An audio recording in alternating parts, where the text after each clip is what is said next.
লোকটার জন্য খুব কষ্ট লাগতেছে। আরে ভাই সে তো মরে নাই, মরছে তো তার বউ। তো তুমি এমন উকিল কেন ধরেছো যে তোমার কথা বিশ্বাসই করে না? হিয়ারিং এর ডেট আবার কবে পড়েছে কিছু বলেছে? এখানে চলে যাওয়ার কথা লেখা আছে, কিন্তু কেন গেল সেটা তো কিছুই বলেনি।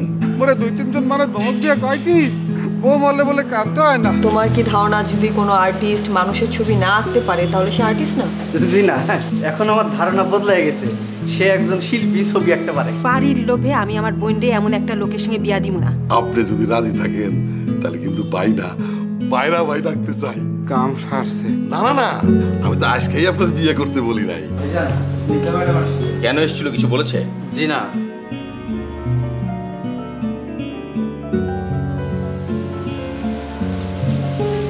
হ্যালো হ্যালো, তুমি নাকি বাসায় এসেছিলে? হ্যাঁ, তোমার ফোন বন্ধ পাচ্ছিলাম তো। হ্যাঁ, মানে ফোনে চার্জ ছিল না। কি ব্যাপার, কোনো জরুরি কিছু? না, এমনি। ও আচ্ছা। হ্যাঁ, বাসায় গিয়ে দেখলাম ছবিটা তুমি কমপ্লিট করে ফেলেছো। কেমন হয়েছে জিজ্ঞেস করবো?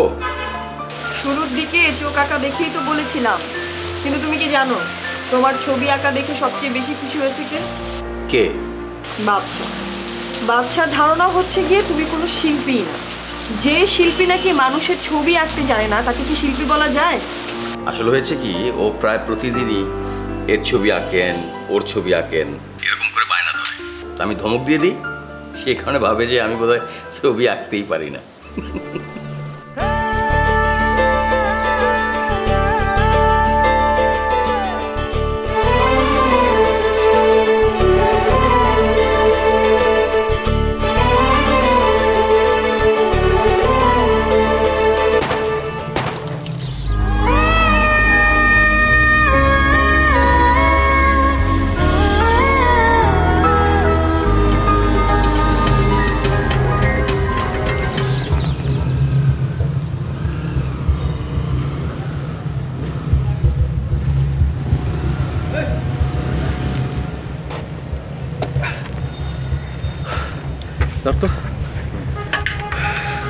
সুমন, তুই? পুলিশ না তোকে খুঁজছে? হ্যাঁ, তো কি হয়েছে? আমার কাছে কিসের জন্য? আশ্রয়। আমি আশ্রয় দিতে পারবো না, পুলিশ জানলে আমার বিরাট বিপদ হবে। আমি কি তোর কাছে আশ্রয়ের জন্য আসছি? আমি কি তোর কাছে আশ্রয় চাইছি? তাহলে কিসের জন্য? টাকা। আমার কাছে একদম টাকা পয়সা নেই, আমি টাকা পয়সা ধার দিতে পারবো না। এই তোর প্রবলেমটা কি রে? আশ্রয় চাই না আশ্রয়ের কথা বলছিস, টাকা কি ধার চাইছি? টাকাও তো ধার চাই নেই। আমি আইছি তোর কাছে একটা ইনফরমেশন নিতে। কি ইনফরমেশন? আমি জানতে পারলাম অয়নের সাথে তো যোগাযোগ আছে। অয়ন এখন কোথায় আছে তুই সরাসরি আমাকে বলে ফেল। অয়নের সাথে আমার যোগাযোগ? না, কখনো তার সাথে আমার যোগাযোগ হয়নি। দেখ রূপক, পাপ্পাও কিন্তু মিথ্যে কথা বলছিল, তারপর ওর কি অবস্থা হয়েছে এখন মনে কর। দেখ দোস্ত, অয়ন আমার কাছে আসছিল আশ্রয়ের জন্য, আমি থাকতে দিইনি। পুলিশ ঝামেলা করবে খুব, এই জন্য। সত্যি বলতেছিস? হ্যাঁ। তাহলে একটা কাজ কর, অয়ন যদি তোর কাছে আবার আসে তুই অয়নরে বলবি সামান্তারে ভালো ভালো আমাদের কাছে ফিরে দিক, তাহলে ওর আমি কিচ্ছুই বলবো না। আর যদি সামান্তারে তেরি বেরি করে ওরা সত্যি সত্যি একটু খুন করে ফেলবো। কি মনে থাকবে? ঠিক তো? ঠিক। ঠিক আছে, যা। তা এখন কি করবি? কি যে করব সেটাই তো বুঝতে পারতেছি না। তোকে বললাম চল ভাইয়ের কাছে যাই, তুই তো রাজি হইলি না। দেখ, কেসটা তো রুবাইত ভাই দেখছে। এখন যদি রুবাইত ভাই না দেখতো তাহলে একটা কথা ছিল, তুই বলতি যে ভাইয়ের কাছে যাইতাম না, তোকে বলতে যে কারো কাছে যাই। তুই বুঝতেই পারছিস ভাইয়ের ফেভারটা তো এখন আমার দরকার। হ্যাঁ, তার বোনের সাথে প্রেম করতেছিস, তার ফেভার তো দরকারই। চল ওর বাইকে।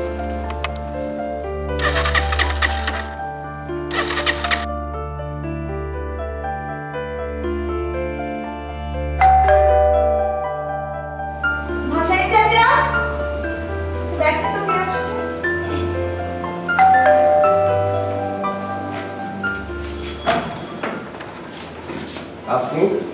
রাজেন্দ্র বাসা না? জি আসেন ভিতরে। আমাদের অদিতি। হ্যাঁ, আমি তোমাকে চিনতে পেরেছি। তুমি রাজন ভাইয়ের কাছে আসছো না? হ্যাঁ, সেটা বলতে পারো। আবার তোমাদের সঙ্গে পরিচয় হতে আসলাম। আসলে রাজন ছাড়া তো কারোর সঙ্গে আমার পরিচয় হয়নি, তাই। কিন্তু ভাইয়া তো চলে গেছে। চলে গেছে মানে? কোথায়? অস্ট্রেলিয়ায়। কি বলো, কখন গেল? আজ সকালেই তো চলে গেল। গত 2 দিন ধরে আমার কোনো ফোন ধরছে না, কোনো SMS এর রিপ্লাই দিচ্ছে না। আর গতকাল থেকে তো আমি ওর মোবাইলই বন্ধ পাচ্ছি। এই জন্য আমি আজকে বাসায় আসলাম। কাল সারাদিনও বাইরেই ছিল, ইভেন কিছু খায়ও নেই। বাসায় এসে বললো যে বাইরে থেকে নাকি খেয়ে এসেছে। মন খারাপ সেটা বুঝতে পারছিলাম, তাই কিছু জিজ্ঞেস করাও হয়নি। ভেবেছিলাম আজকের দিনটা দেখে হয়তোবা। আচ্ছা, তোমার সাথে কি ভাইয়ার কোনো ঝগড়া টগড়া কিছু হয়েছিল? না তো। তাহলে ভাইয়া হঠাৎ চলে গেল কেন?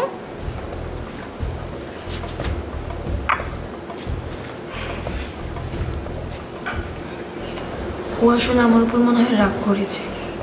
কিন্তু কেন? আসলে আমি কথাগুলো বলবো, বাট তার আগে ছোট করে কিছু কথা বলতে চাই। ওয়েট, আমার মনে হয় তোমার এই কথাগুলো বড় ভাইয়ের সামনে গিয়ে বললে খুব বেশি ভালো হবে। ভাইয়া তো বাসায় আছেন, চলো না ভাইয়ার সামনে গিয়ে কথাগুলো বলি। তুমি বলতে পারবে না? পারবো, বাট ভাইয়া মাইন্ড করবে না। উনি মোটেও মাইন্ড করবেন না, বরং ভাইয়ার সামনে গিয়ে বললে তোমাদের বিষয়টাও ক্লিয়ার হয়ে যাবে। চলো ভাইয়ার সামনে গিয়ে কথাগুলো বলি। ঠিক আছে, চলো।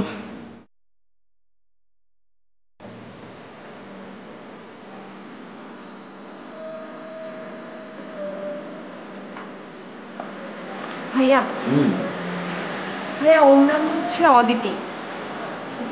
ও আচ্ছা, বন্ধু। ভাইয়া ও হচ্ছে রাজন ভাইয়ার। ও আচ্ছা আচ্ছা, বসো।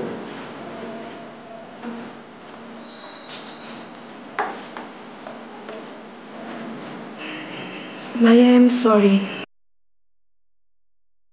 আমার কারণে রাজন চলে গিয়েছে। তোমার কারণে চলে গেছে? জি ভাইয়া। কিন্তু কেন? আসলে ভাইয়া এই ব্যাপারটা বলার আগে আপনাকে কিছু কথা বলা দরকার। আমার যখন বয়স 10 বছর তখন আমার মা মারা যায়। আর মা মারা যাওয়ার পরে বাবাই আমার সব কিছু। বাবাই আমাকে ছোট থেকে বড় করে। বাবা আমাকে কি পরিমাণ ভালোবাসে আমি তা বোঝাতে পারবো না। আমার জন্য বাবা পরে বিয়েটাও করেনি। আর আমি যখন যা আবদারি করেছি বাবা সবই রেখেছে। ইভেন রাজনের কথা বলার পরে বাবা সেটাও মেনে নিয়েছে, কোনো আপত্তি করেনি। কিন্তু কিন্তু কি? আসলে আমি বাবার একমাত্র অবলম্বন, আমি ছাড়া বাবার আর কেউ নেই। তাই বাবা রাজনকে বলেছে ও যেন বিয়ের পরে বাংলাদেশেই থাকে। ও তো আমাকে বলেছিল যে এখানেই থেকে কিছু একটা করতে চায়। তাহলে এই বিষয়ে ওর আপত্তি ছিল? আসলে অন্য একটা ব্যাপার আছে। কি সেটা? ব্যাপারটা হচ্ছে বাবা ওকে আমাদের সাথে আমাদের ফ্যামিলিতেই থাকতে বলেছিল, আর ও মনে হয় ব্যাপারটা নিয়ে মাইন্ড করেছে, এই জন্যই রাগ করে চলে গিয়েছে। আচ্ছা আচ্ছা, তো তোকে এই বিষয়ে রাজন কিছু বলেনি? না ভাইয়া, আমার সাথে তো কিছু বলেনি। মানে সারাক্ষণ কি তোরা আমাকে নিয়েই কথা বলতি? ও না এলে তো এসবের কোনো কিছুই জানা হতো না। তোমাকে ধন্যবাদ যে তুমি সত্য কথাটা এরকমভাবে বললে আমাদেরকে, না হলে তো কোনো কিছুই জানতে পারতাম না। আসলে ভাইয়া গত 2 দিন ধরে ওকে আমি ফোনে পাচ্ছি না, ফেসবুক, ভাইবার, হোয়াটসঅ্যাপ ও কোথাও কন্ট্যাক্ট করছে না। তাই বাধ্য হয়ে ভাই আজকে বাসায় আসলাম। তুমি আসাতে খুব ভালো হয়েছে। তুমি না আসলে তো ওর এরকম না বলে চলে যাওয়ার কারণটাই জানতে পারতাম না।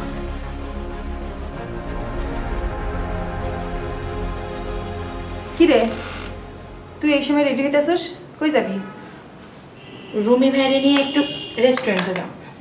কি বলিস? 2 দিন হয় নাই লোকটার বউ মারা গেছে, আইস তোরে নিয়ে রেস্টুরেন্টে যাবো? রুমি ভাই তো যাইতে চায় না। দুলা ভাই কইছে তার তো মনটা খারাপ, বাসা থেকে বাইরে হলে যদি একটু মনটা ভালো হয় তাই আর কি। আচ্ছা, তো দুলা ভাই না হয় টাকার লোভে, এই বাড়ির লোভে লোকটা সে বিয়ে দিতে চায়, কিন্তু তুই কোন খুশিতে নাচতেছস? আমিও টাকার লোভে নাচতেছি আপা। কি বললি? শোনো আপা, গরিব থেকে তো জীবনের কোনো শখ আহ্লাদ পূরণ করতে পারি নাই। পরে কিন্তু আমারে দোষ দিতে পারবি না। সব শখ আহ্লাদ পূরণ করছে ওই বড় লোক মানুষগুলা।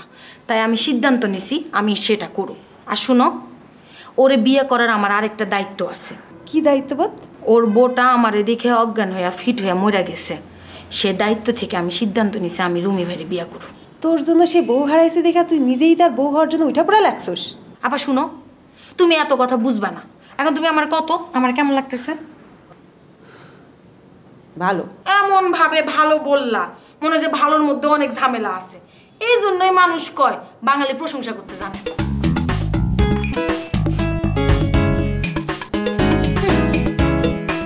ভাই কি বলতে চাইছিলাম কি যে 2 দিন পরে গেলে হইতে না ভাই, মোর জানি কিরকম একটু টেনশন লাগতে আছে।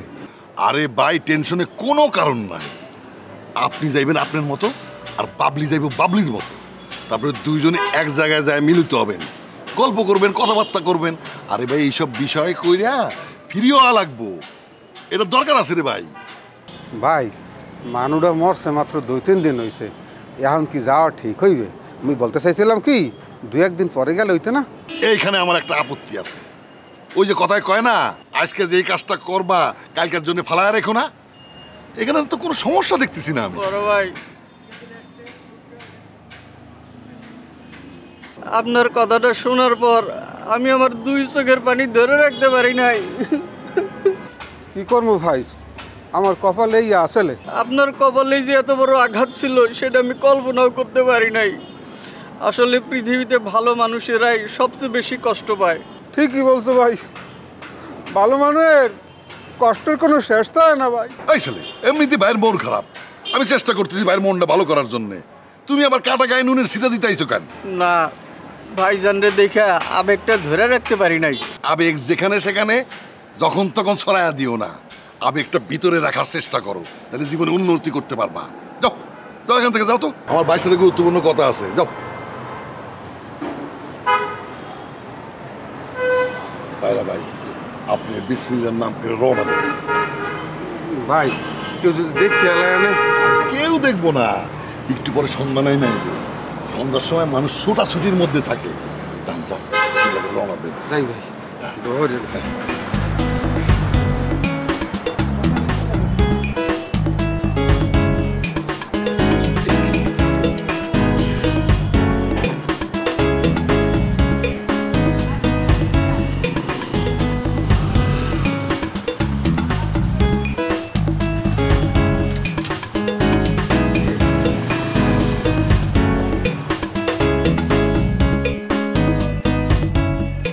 আসসালামু আলাইকুম। জি বড় ভাই, জি আচ্ছা জি।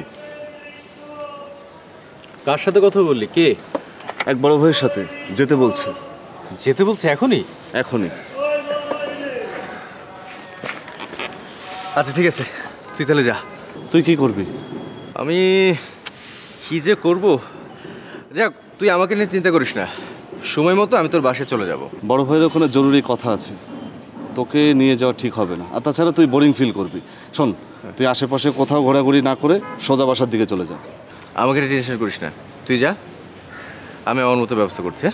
আচ্ছা ঠিক আছে, এই দিকটাই যাই, এই দিকটাই আমার মনে হয় নিরাপদ হবে। তাই না? আচ্ছা, কোনো দরকার হলে ফোন দিব। হ্যাঁ,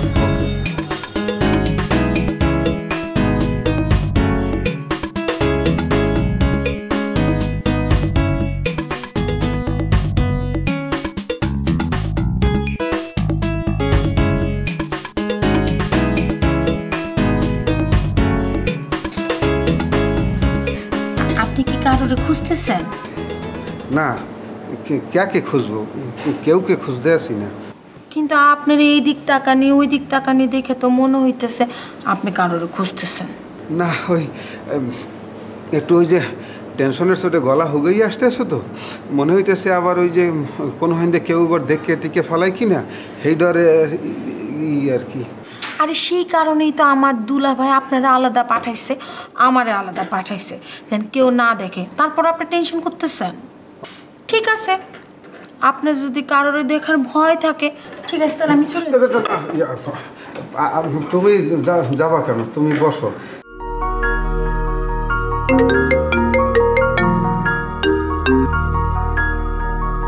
হ্যালো, কেমন আছো রিনি? তোমাকে না বললাম ফোন দিবা না, আমাকে কেন ফোন দিয়েছো? তোর সাথে একটু কথা বলি। তুমি এখন কোথায়? আমার জন্য এত টেনশন করতে হবে না, আমি আছি নিরাপদে। তাহলে তুমি ফোন করেছো কেন? তুমি জানো না ফোনে কথা বললে তুমি যে কোনো মুহূর্তে বিপদে পড়তে পারো? আরে এটা তো নতুন সিম, রুবাদ ভাই দিয়েছে, কোনো সমস্যা হবে না। ও আচ্ছা, কোথায় যেন আছো তুমি বললা? আমি আমার কাছের এক বন্ধু আছে, তার এলাকায় আছি। শোনো, আমি এখন কথা বলতে পারবো না, ভাইয়া বাসায় আছে, তো আমাকে এখন রাখতে হবে। রিনি শোনো, বললাম তো ভাইয়া বাসায়। একটা মিনিট শোনো। আচ্ছা ঠিক আছে বলো। আমি না আমার বাবা মার কথা শুনি নাই, যদি শুনতাম তাহলে আজ এই বিপদে পড়তাম না। আমি তোমার কাছে শপথ করছি, আল্লাহ যদি আমাকে এই বিপদ থেকে উদ্ধার করে তাহলে আমি সারাটা জীবন একদম ভালো হয়ে চলবো, কোনো অন্যায় কাজের সাথে যুক্ত থাকবো না, এই তোমাকে প্রমিস করলাম। সেটা তো ভালো কথা। তুমি কোনো চিন্তা করো না, রুবাইদ ভাই বলেছেন আমার জামিনের সমস্ত ব্যবস্থা উনি করবেন। আসলে রুবাইদ ভাই এত ভালো একজন মানুষ, উনি আমাকে অনেক পছন্দ করেন। আমি না রুবাইদ ভাই ঋণ কোনোদিনও শোধ করতে পারবো না। আমার বিশ্বাস তোমার আর আমার সম্পর্কের কথা যদি রুবাইদ ভাই জানে, উনি না বলবে না, খুশি হবে। আচ্ছা আমি এখন রাখি। Hello hello. আরে আল্লাহ, আপনার এই ডর ভাঙানোর জন্য তো আমার দুলাভাই আপনারা আমার এই জায়গায় পাঠাইছে, যাতে কেউ না দেখে। ঠিক আছে ঠিক আছে বলে আপনি এদিক ওদিক তাকাইতেছেন নাকি? আমার আপনার পছন্দ হয়নি। না, ও কি বলতে আসো, অনেক পছন্দ হয়েছে তোমাকে। যে আমার কি পছন্দ হয়েছে তো বুঝেই বলতে পারবো না। তোমাকে যে না আমি প্রথম দেখছিলাম না, এই দিনই তোমাকে আমার পছন্দ হয়েছিল। কি বললেন? বলছি যে ওই যে বিয়ে করবো সেজন্য পছন্দ হয়েছে, সেই পছন্দ না। ওই যে নায়ক নায়িকা আছে না, নায়িকাদের তো অনেকে পছন্দ করে। এই যে সিনেমায় দেখতে যেমন মৌসুমী, শাবনূর, এরপর পূর্ণিমা, হ্যাগো তো অনেকে পছন্দ করে না? তো হ্যাগো কি বিয়ে করার জন্য পছন্দ করে? ওই ভালো লাগছে সেই পছন্দ আর কি, বুঝছেন?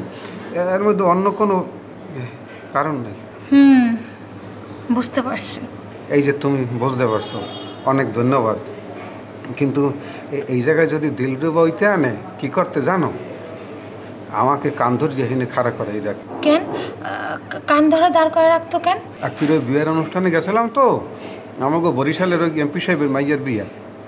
তো সেইখানে তো অনেক মাতার মানে মহিলারা আসছে, অনেক সাজগোজ করিয়া, ওই যে আটা ময়দা সুজি না মানে ওই যে বিউটিশিয়ান আছে না, হেন অনেক সাজগোজ করিয়া আসছে, বুঝছো? দেখতে তো সুন্দর লাগে। এবার আমি এক মহিলাকে দেখে বলছিলাম যে অনেক বিউটিফুল, সেইটাই আসলে আমার অপরাধ। সেই জন্য সে আমাকে কান ধরাইছিল। এরপর তো মানের সামনে কিভাবে কান ধরবো, টেবিলের নিচে গুজা হইয়া বইয়া কান ধরিয়া হেজারটায় রক্ষা পাইছিলাম। সেদিন গো কথা যদি আমি আমার মনে হয়, বুঝলো বুবলি, মোর খালি কোয়েল দিয়ে কান্দো নাই। থাক, আপনি আর মন খারাপ করেন না, আপনার আর কান্না করা লাগবো না। এই মোটা মহিলা যতদিন বাঁচিয়ে আসলে আমাকে যে কি টর্চার করছে তোমাকে কিন্তু আমি বুঝেই বলতে পারবো না। প্রতিটি মুহূর্তে মুহূর্তে, প্রতিটি ক্ষণে ক্ষণে মোর খালি কোয়েল দিয়ে কান্দো না, সেই সমস্ত কথা মনে হলে ওই বাথরুমে যেই কাঁদতাম পলাই পলাই, বুঝছো? কোনোদিন আমাকে একজনের স্বাভাবিক সুস্থ মানুষ মনে হইতো না, মনে হইতো আমি খালি জেলের মধ্যে আছি মনে হয়।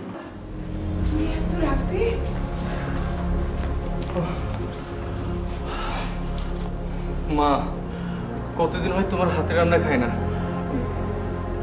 আমার না কিছুই ভালো লাগে না, আমি না কিছু খেতেই পারি না। তোমার হাতের রান্না খাবার জন্য না চলে না। কিন্তু কেউ যদি দেখে ফেলে? না না মা, কেউ দেখেনি, আমি খুব সাবধানে এসেছি। আর এত রাতের বেলা কার ঠেকা পড়েছে? আমি আসছি না যাচ্ছি সেটা দেখবে। তুই আজ আমার পাশে এসেছিস? আপা, কোনো সমস্যা নেই, তুমি একদম চিন্তা করো না। কে বলেছে তোকে কিছু হবে না? কেন বারবার ভুলে যাচ্ছিস তুই একটা মার্ডার কেসে আসামি? তুমি আমাকে আসামি বলছো কেন আপা? আমি তো কোনো অপরাধ করিনি। কিছু করিসনি সেটার কোনো প্রমাণ আছে? এখন পর্যন্ত কি কোর্টে প্রমাণিত হয়েছে যে তুই নির্দোষ?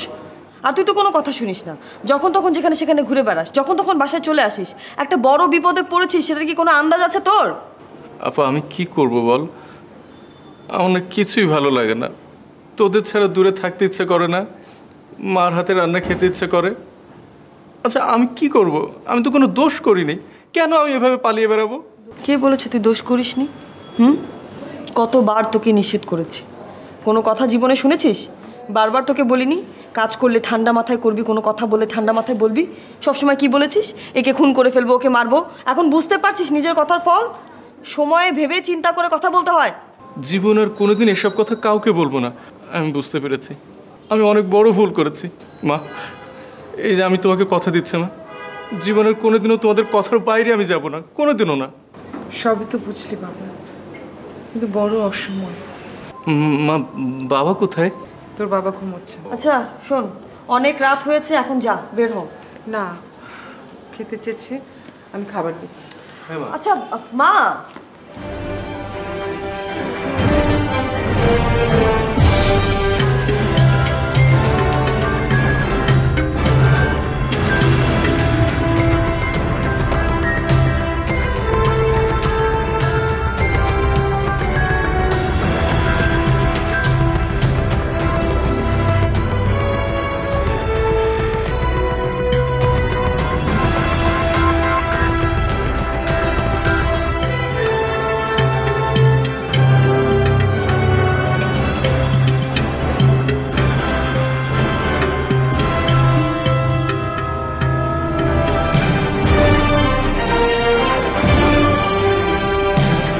রাজন মেল করেছে। অন্যায় করে হয়তো নিজেকে লুকিয়ে রাখা যায়। সুমনকে তো পুলিশে ধরে নিয়ে যাচ্ছে। আচ্ছা ঠিক আছে, আমি খোঁজ করে দিই। কি যে হবে আল্লাহই জানে। এর আগে ওর নামে মামলা হলো, আপনি কত টেনশন করলেন, আমারে কইলেন জামিনে মুক্তির ব্যবস্থা করার জন্য। বড় ভাই কে এই মহিলাকে? এই আপনি কেডা? সুমন জজকে বলেনি যে ও ছেলেটাকে ফেলে দেয়নি? তাহলে কালকের মধ্যে তুমি আমার বিয়ে করবা। গতকাল রাজন ভাই রাতে মেসেজ করেছিল। ও আমাকেও মেসেজ পাঠিয়েছে। জামিনের কোনো ব্যবস্থা করা গেল? মানে আগামীকালকের মধ্যেই নাকি হাকে বিয়ে করতে হবে। করে ফেলেন। ভাবির ভাইটাকে চিনিস তো? ওকে তো আজকে জেলে যেতে হলো। ছোটটা তো চোখের সামনে চলে গেল, কিচ্ছু করতে পারলাম না।